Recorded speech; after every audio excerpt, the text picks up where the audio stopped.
Welcome back to the Center on Technology and Disabilities new series on supporting local education agency and state education agencies' use of research findings to support students with disabilities. This is video 1, the need for high-quality research in the field of technology for students with disabilities. How can LEAs and SEAs help? The purpose of this video is to establish that LEAs and SEAs are well positioned to be a key player in the continued advancement of research in the field of technology and disability. Our thesis is LEA and SEAs can and should play a critical role in helping to improve the state of the literature by participating in research projects and also conducting their own studies. Modern schools simply do not exist without the use of technology playing at least a minor role for all students. But for many, technology plays a substantial role throughout the school day and continues into the home. Many times, teachers and students have access to technology hardware, but don't have the matching software, apps, or other technical know-how to use the technology in an efficient and effective way.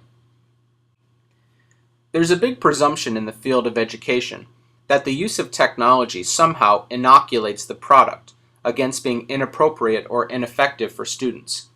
In other words, just because technology is used is no guarantee that the instruction or product will be effective or appropriate for the end user, students with disabilities. So we as stakeholders in the field, we need to agree that higher standards are needed in terms of demanding higher levels of evidence for technology-driven products that are being considered for use with students. We know that for students with disabilities, technology can and should play a critical role in supporting their variety of needs. And so there are two big types of technology: assistive and instructional. Assistive technology means any item, piece of equipment, or product system, whether acquired commercially or off the shelf, modified or customized, used to increase, maintain, or improve functional capabilities of a child with a disability. Assistive tech helps students gain access to content and provides opportunities to learn when otherwise they would not have that capacity. Assistive tech should be considered for all students with an IEP. Prominent examples of assistive technology are text-to-speech tools, switches, and voice recognition software. Assistive tech can also be low or no tech, including pencil grips and special paper for writing. Instructional technology uses technology to directly teach content.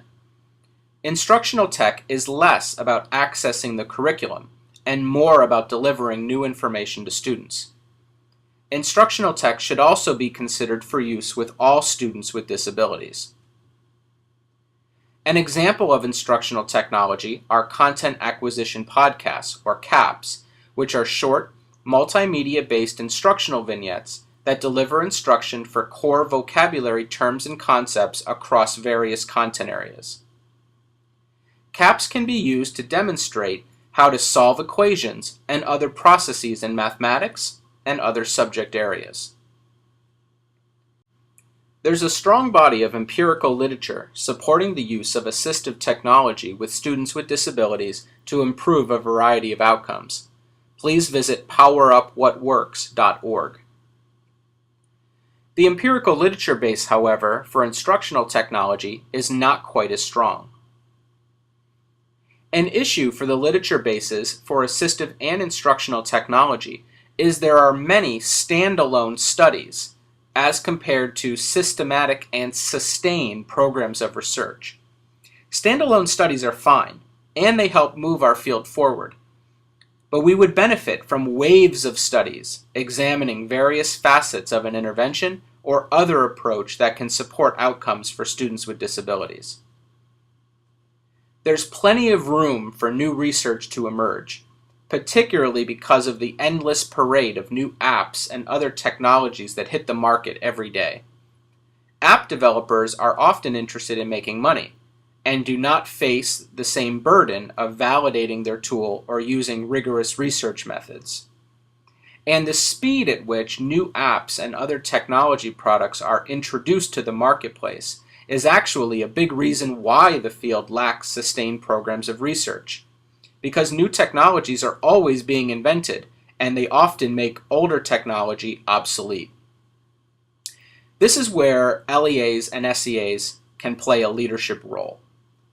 By supporting collaborations with researchers or conducting their own internal research, administrators and other leaders can help lead the charge towards practitioners and students having access to high-quality materials and instructional supports. In addition, untested but promising technology-based tools can be evaluated before decisions are made to make large purchases. Some specific ideas for LEA and SEA leaders are to open your doors to researchers. Researchers are always looking for schools to partner with to test new interventions and other ideas. Schools that are receptive play a critical role in advancing science for everyone. It's critically important, of course, that the LEA is highly selective in whom they choose to work with.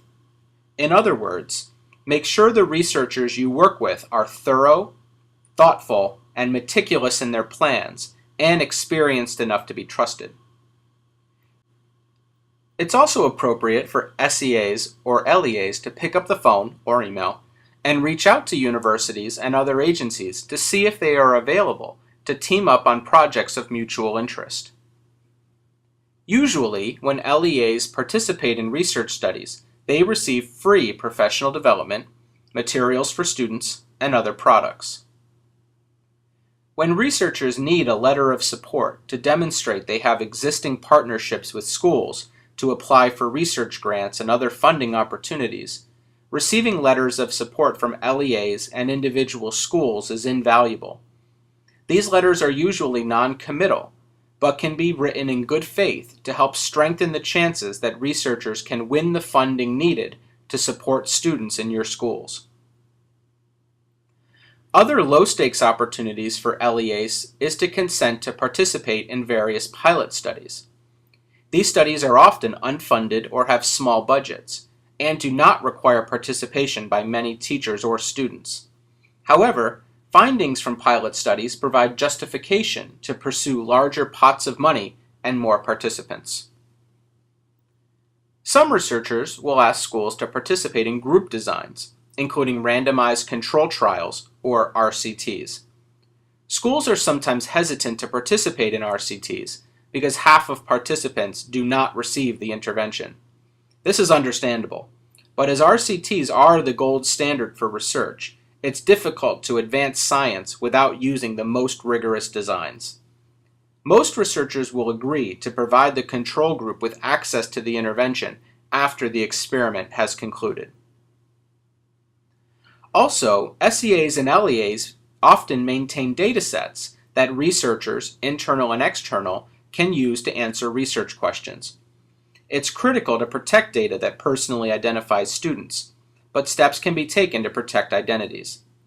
Analyses of these data provide LEA and SEA officials with deep understanding of how students are performing and identify areas for targeted improvement. LEAs and SEAs should also plan to initiate and conduct their own research projects. While we don't always like what we see when we look inside, SEAs and LEAs can definitely identify areas for improvement, and we know best what our agencies or our schools need. Therefore, identifying and looking at data can be a way to figure out where improvement is needed. In sum, there is a clear need to improve outcomes for students with disabilities. Technology, assistive and instructional, offers a path that can be effective. But the field needs sustainable, powerful programs of research focused on using technology for students with disabilities that use rigorous research designs. LEAs and SEAs are in perfect position to provide leadership. In the next videos in this series, we illustrate specific ways for this to occur.